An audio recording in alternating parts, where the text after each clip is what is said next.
Hello everyone, आज हम पढ़ेंगे क्लास 6 की संस्कृत का लेसन 21। एकविंशः पाठः सुभाषितानि। सुभाषितानि के श्लोक होते हैं। वैसे 6th क्लास में संस्कृत फर्स्ट टाइम आप लोग पढ़ रहे हैं तो आपको पता नहीं होगा कि सुभाषितानि क्या होता है। सुभाषितानि का जो लेसन होता है उसमें श्लोक आते हैं और ये श्लोक हमें अपने जीवन के बारे में, जीवन से साक्षात्कार करवाते हैं और हमें हमारे जीवन को किस तरह से जीना चाहिए इस बारे में ये सारे श्लोक हमें अच्छा ज्ञान देते हैं, सही ज्ञान देते हैं। तो आइए हम पढ़ते हैं पेज नंबर 98 से। फर्स्ट श्लोक है, उद्यमेन ही सिद्ध्यन्ति कार्याणि न मनोरथैः न हि सुप्तस्य सिंहस्य प्रविशन्ति मुखे मृगाः। उद्यमेन मीन्स होता है परिश्रम करना या मेहनत करना।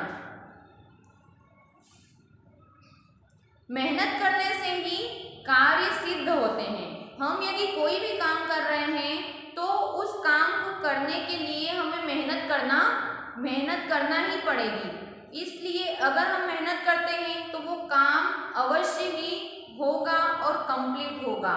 केवल इच्छा करने से नहीं, क्योंकि कोई भी काम करने के लिए यदि हमने सोच लिया कि हाँ हमें, जैसे कि आप यदि सोचते हैं कि मुझे अच्छे नंबर लाना है, इस बार मुझे 90% बनाना है या 80% बनाना है, बस आपने अगर सोच लिया तो क्या आपके 80% बन जाएंगे? नहीं, ऐसा नहीं हो सकता। उसके लिए आपको मेहनत करना होगी और ज़्यादा से ज़्यादा मेहनत करना होगी, तभी आप आपके 90% ला सकते हैं। तो इस श्लोक में ये बताया गया है कि मेहनत करने से ही कोई भी कार्य सिद्ध होता है और केवल इच्छा करने से सिद्ध नहीं हो सकता, कोई भी कार्य कंप्लीट नहीं हो सकता। जिस प्रकार न ही सुप्तस्य सिंहस्य, जिस प्रकार सोए हुए शेर प्रविशन्ति मुखे मृगा, जिस प्रकार सोए हुए शेर के मुंह में ऑटोमेटिकली कोई हिरण नहीं जाएगा, क्योंकि अगर सोया है शेर और उसको भूख लग रही है, बस वो सोच रहा है मुझे भूख लग रही है, मुझे हिरण खाना है या मुझे शिकार करना है, तो सोचते सोचते उसका पेट नहीं भरेगा, उसे उठना पड़ेगा, उसे जंगल में जाकर शिकार करना होगा, तब जाकर वह अपनी भूख को शांत कर पाएगा। तो आई होप आपको ये फर्स्ट श्लोक समझ में आया होगा। सेकेंड है, काकः कृष्णः पिकः कृष्णः का भेदः पिक काकयो। कृष्ण मीन्स होता है जो सांवला रंग होता है, उसे कृष्ण कहा जाता है। तो काकः मीन्स कौवा, काकः मीन्स कौवा, काकः मीन्स क्या होता है? कौवा। और पिका मीन्स होता है कोयल। काकः कृष्ण पिकः कृष्ण, कौवा भी कृष्ण है या काला है और कोयल भी काली होती है, लेकिन दोनों में दिखने में भी कोई भेद नहीं होता है, दोनों दिखने में भी सेम होते हैं। वसंत काले संप्राप्ते काकः काकः पिकः पिकः, लेकिन जब बसंत ऋतु आती है तब उन दोनों में हम अंतर कर सकते हैं कि कौवा कौवा है और कोयल कोयल। क्यों? क्योंकि कौवा बोलेगा तो वो काऊ काऊ की आवाज निकालेगा और कोयल जब बोलती है तो कोयल की जो बोली होती है वो हमें मीठी लगती है। तो जब बसंत ऋतु आती है तब हमें पता चलता है कि कौवा कौन सा है और कोयल कौन सी है। तो किसी को भी रंग से, इस श्लोक से हमें ये शिक्षा मिलती है कि किसी का भी रंग देखकर या रूप देखकर हम यह ज्ञात नहीं कर सकते या हम यह नहीं जान सकते कि वह व्यक्ति कैसा होगा। जब उसकी बोली सुनेंगे या जब उसका व्यवहार देखेंगे हम, तभी हम पता कर सकते हैं कि वह व्यक्ति दिखने में कैसा भी हो लेकिन उसका व्यवहार कैसा है। नेक्स्ट श्लोक है, नरस्याभरणं रूपं रूपस्याभरणं गुणः गुणस्याभरणं ज्ञानं ज्ञानस्याभरणं क्षमा।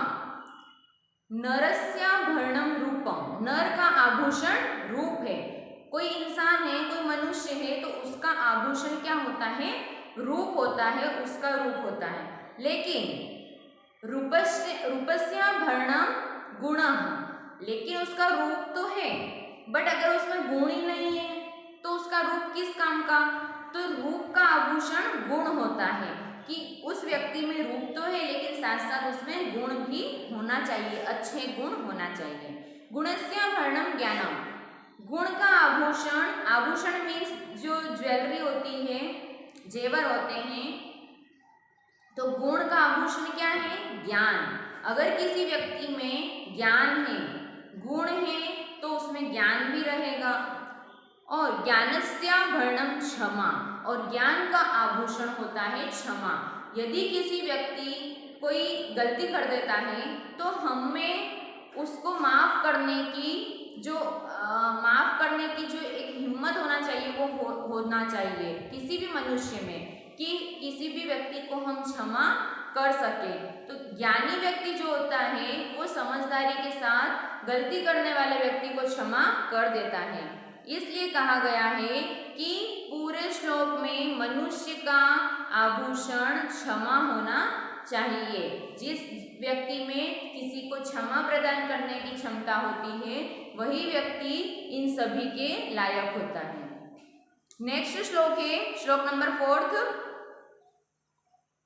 काकचेष्टो बकध्यानी स्वाननिन्द्रस्तथैव च अल्पाहारी गृहत्यागी विद्यार्थी पंच लक्षण।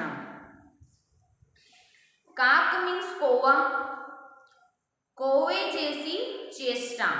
चेष्टा मीन्स प्रयत्न करना, कोशिश करना। चेष्टा का मीनिंग होता है प्रयत्न करना या कोशिश करना।